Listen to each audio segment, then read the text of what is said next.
Nosotros somos estudiantes de la Universidad La Salle Noroeste y vamos a adentrarnos un poco en el tema del agua y sus problemáticas. El equipo está conformado por Denise Miranda, Fabián Valles, Adriana González y yo, María Fernanda. El agua es uno de los componentes más codiciados. Hasta ahora sigue siendo un recurso renovable. Sin embargo, con el tiempo se puede llegar a convertir en la materia terrestre más escasa y buscada por el hombre. El desarrollo tecnológico nos encamina hacia un mundo donde el petróleo será sustituido por tecnologías y fuentes de energía novedosas, mucho más eficientes, limpias, baratas y de fácil acceso.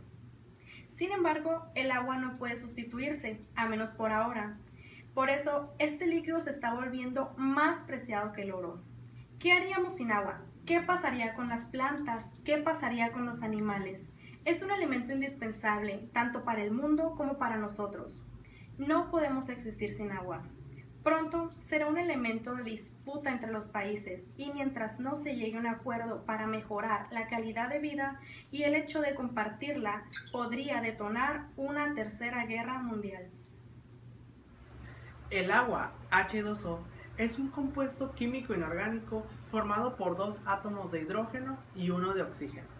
Se sabe que el agua es inodora, incolora e insípida, es decir, no tiene un olor propio, no tiene color ni sabor. El agua es descrita muchas veces como el solvente universal porque disuelve muchos de los compuestos sólidos, acuosos y gaseosos conocidos. Es interesante que las moléculas de agua son muy polares, puesto que hay una gran diferencia de electronegatividad entre el hidrógeno y el oxígeno. Una propiedad del agua es la cohesión, por lo que las moléculas de agua se atraen entre sí. El agua, por su gran potencial de polaridad, cuenta con la propiedad de la adhesión, es decir, el agua generalmente es atraída y se mantiene adherida a otras superficies. La densidad del agua líquida es muy estable y varía poco con los cambios de temperatura y presión. Al estar el agua en estado sólido, todas las moléculas se encuentran unidas mediante un enlace de hidrógeno que es un enlace intermolecular y forma una estructura parecida a un panel de abejas, lo que explica que el agua sea menos densa en estado sólido que en estado líquido. Cuando el agua está en un estado líquido, al estar a mayor temperatura, aumenta la energía cinética de las moléculas. Por lo tanto, el movimiento de las moléculas es mayor, produciendo rotura en los enlaces de hidrógeno, quedando algunas moléculas sueltas y la mayoría unidas. Cuando el agua es gaseosa, la energía cinética es tal que se rompen todos los enlaces de hidrógeno, quedando todas las moléculas libres. El 97.5% del agua en la Tierra se encuentra en los océanos y en los mares. Únicamente el restante 2.5% del agua es dulce. Del total del agua dulce en el mundo, el 69% se encuentra en los polos y en las cumbres de las montañas más altas y se encuentra solamente en estado sólido. El 30% del agua dulce del mundo se encuentra en la humedad del subsuelo y los acuíferos profundos. Solo el 1% del agua dulce en el mundo escurre por las cuencas hidrográficas, en forma de arroyos y ríos y depósitos en lagos, lagunas y en otros cuerpos superficiales de agua y en acuíferos. Esta es agua que se repone regularmente a través del ciclo hidrográfico. ¿Por qué es importante cuidar el agua? Las aguas dulces constituyen un recurso escaso, amenazado y en peligro. De acuerdo con los estudios sobre los balances hídricos del planeta, solamente el 0.007 de las aguas dulces se encuentran realmente disponibles para todos los usos humanos directos. De esa pequeñísima porción dependen los procesos sociales vitales. Las más recientes evaluaciones de los especialistas y organizaciones internacionales conectadas con los problemas del agua sugieren que para el año 2025, más de 2/3 partes de la humanidad sufrirán algún estrés por la falta de este líquido. ¿Se me ensuciaron las manos? Abro la llave del baño y me las lavo. ¿Tengo sed? Me sirvo un vaso de agua. ¿Es hora de bañarse? Lleno la bañera. Así de simple es obtener el agua cuando la necesitamos, pero no siempre podría ser así. El agua es un recurso natural que puede agotarse. El agua que hay en este planeta es muchísima. Cubre 2/3 partes del globo, pero en su mayoría es agua salada. El agua dulce existe en una proporción mucho menor y es un recurso natural que debemos cuidar porque como todos los recursos de nuestra tierra, este se puede agotar. Las clases de agua. Debido al ciclo hidrológico, el agua no siempre se encuentra en un solo lugar de la tierra, sino que siempre está en un constante movimiento. Por esta razón, hay una serie de criterios para clasificar las aguas. Según su ubicación en la tierra, pueden ser aguas lóticas o atmosféricas. Las lóticas.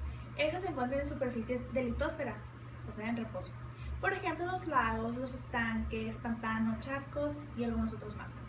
Las atmosféricas, estas, por lo contrario, se encuentran en un continuo desplazamiento, ya sea lento o en forma de torrente. Por ejemplo, los ríos.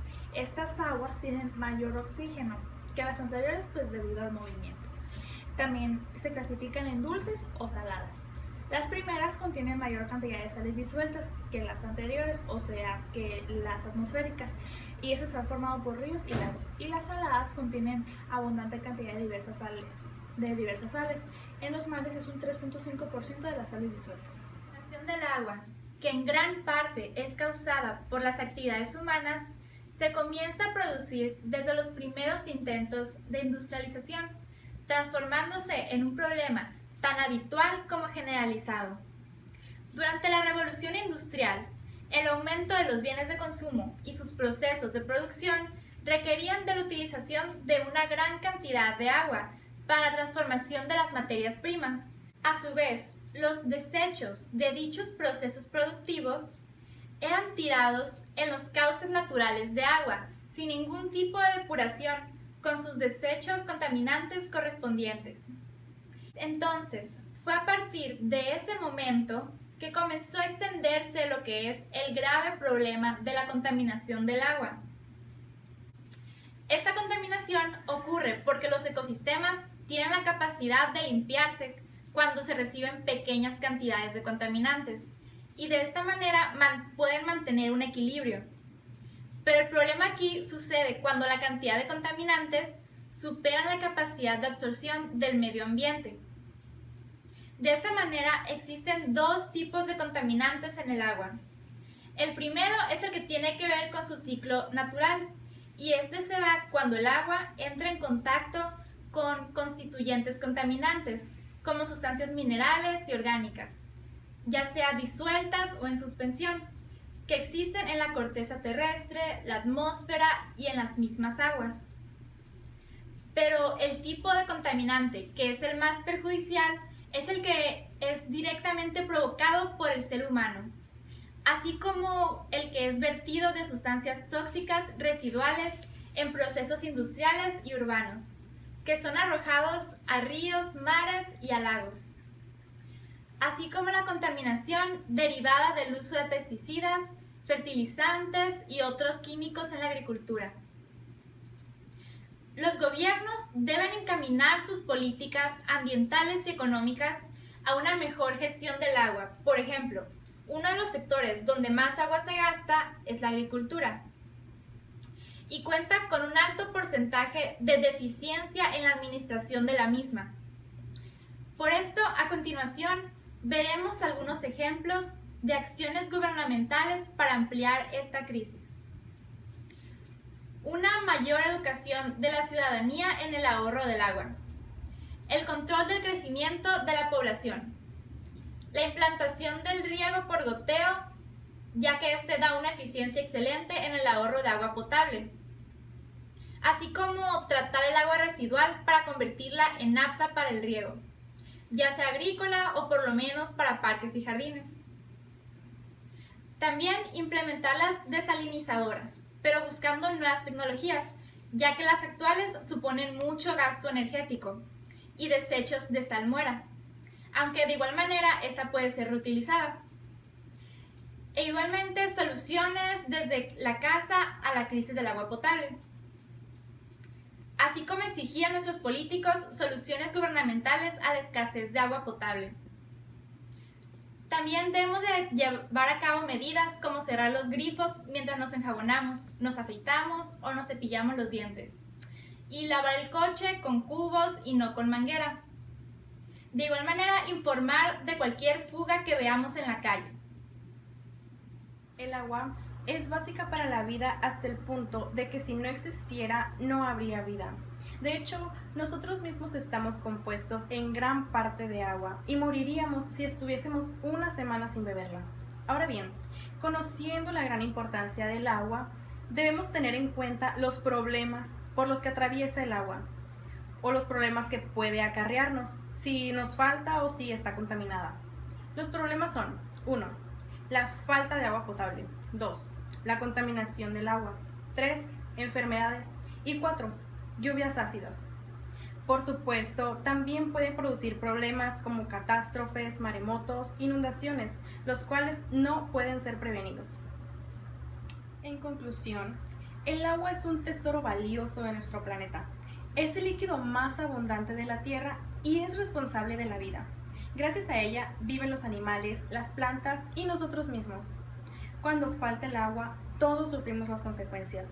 No debemos desperdiciarla. Gracias.